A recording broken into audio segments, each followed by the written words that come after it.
Imagine two people, both earn good salaries, both have stable jobs, both look successful from the outside, but one of them is quietly building wealth every single month, while the other is living paycheck to paycheck, wondering where all the money went. Same income, completely different financial lives. And here's the weird part: the broke person often looks richer, better car, better clothes, better holidays, better apartment, which creates one of the biggest illusions in modern life. A high salary does not automatically make someone wealthy. And today, we're going to talk about why so many people stay broke, even with good salaries, and why the real problem usually has nothing to do with how much money they make. Because most people believe money problems disappear once income goes up. But for millions of people, the opposite happens. The more they earn, the more financially trapped they become. Let's be honest, almost everyone has had this thought before: if I could just make more money, all my financial stress would disappear. And honestly, that sounds logical. If someone earning a small salary struggles financially, then surely earning double or triple should solve everything, right? But then something strange happens. People finally reach the income they always dreamed about, and they still feel broke. They still stress about bills, still carry debt, still avoid checking their bank accounts, still feel trapped in jobs they hate. Why? Because most people misunderstand the real purpose of income. Income creates opportunity, behavior determines the outcome. And this is where the problem begins. Because when most people start earning more money, they don't build wealth. They upgrade their lifestyle: new apartment, new car, better phone, more expensive restaurants, luxury subscriptions, weekend trips, monthly payments everywhere, and slowly, without even realizing it, they create a financial life that becomes incredibly expensive to maintain. This is called lifestyle inflation. But honestly, that phrase sounds too harmless, because lifestyle inflation is really just the habit of increasing your spending every time your income increases, and it's one of the biggest reasons people stay broke forever. Imagine someone named Daniel at 22 years old. Daniel gets his first real job. The salary isn't amazing, but life feels manageable. Small apartment, cheap furniture, budget meals, used car, and honestly, he survives just fine. Then a few years later, Daniel gets promoted.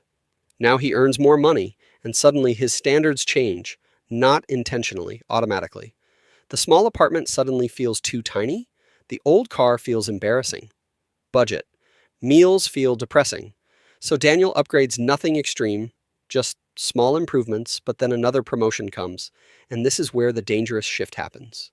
Daniel no longer spends based on necessity. He spends based on identity. And identity. Spending is powerful because people don't just buy things because they need them. They buy things because of what those things say about them. The car says, I'm successful. The apartment says, I've made it. The expensive watch says I matter. And social media quietly makes this even worse, because now people constantly compare their lives to carefully edited versions of other people's lives, which creates invisible pressure to keep upgrading.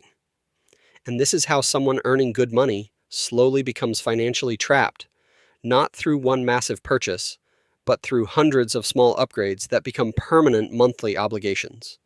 Now, here's the part nobody talks about. Making more money does not automatically solve bad financial habits. It amplifies them.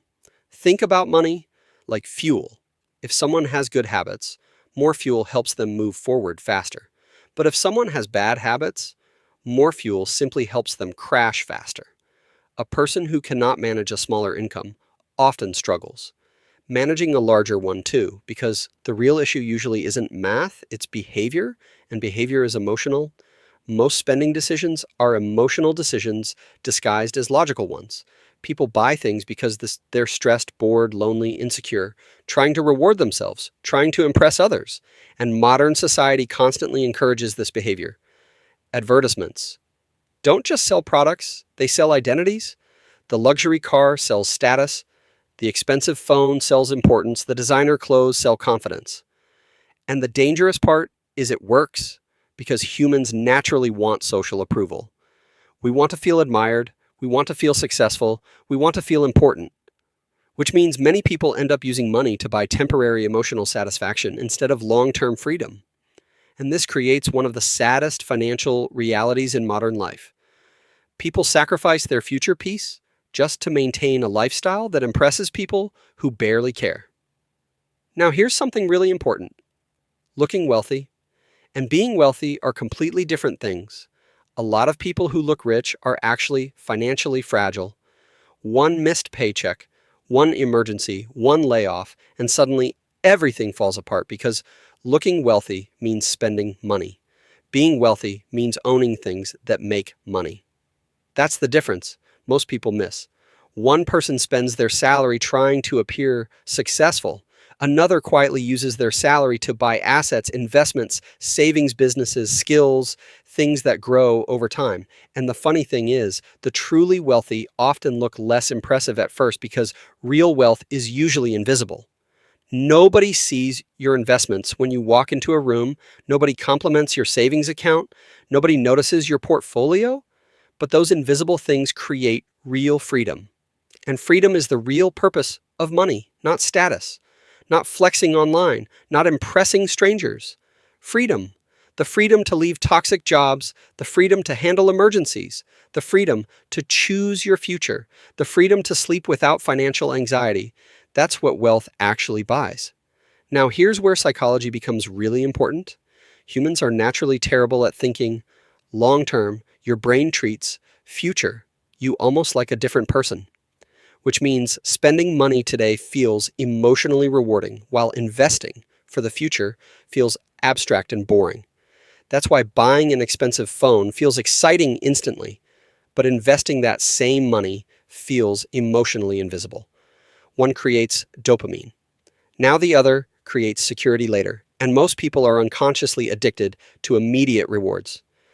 This is why financial success often looks boring from the outside, because wealth building usually involves delayed gratification. And delayed gratification feels uncomfortable in a world built around instant gratification. Think about modern life. Food arrives instantly. Entertainment arrives instantly. Shopping arrives instantly. Validation arrives instantly. Everything trains people to expect fast rewards. But wealth doesn't work like that.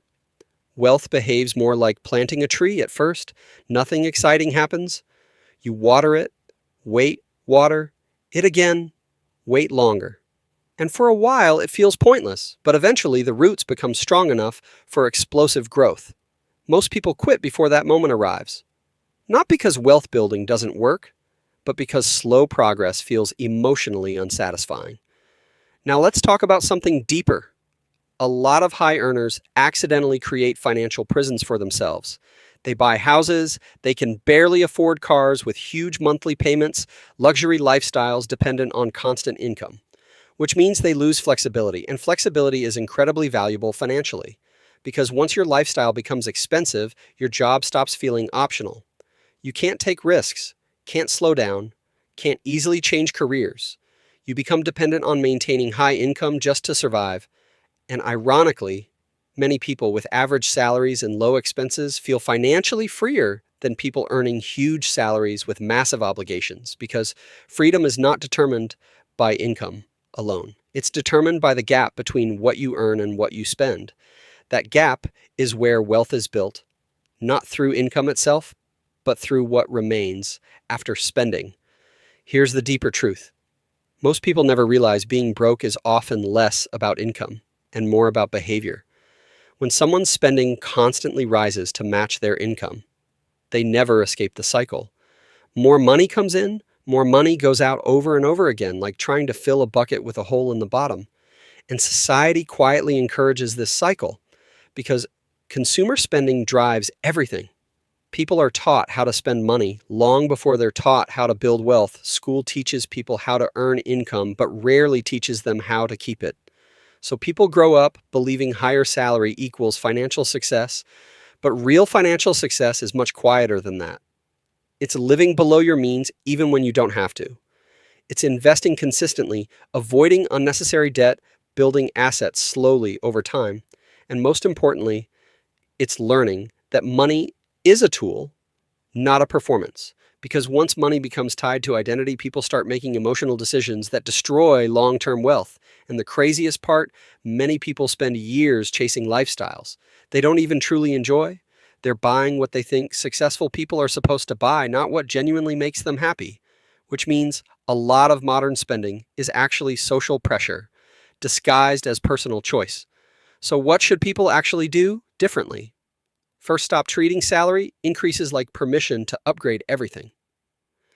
Every raise does not need to become a new expense, because the fastest way to build wealth is often keeping your lifestyle stable.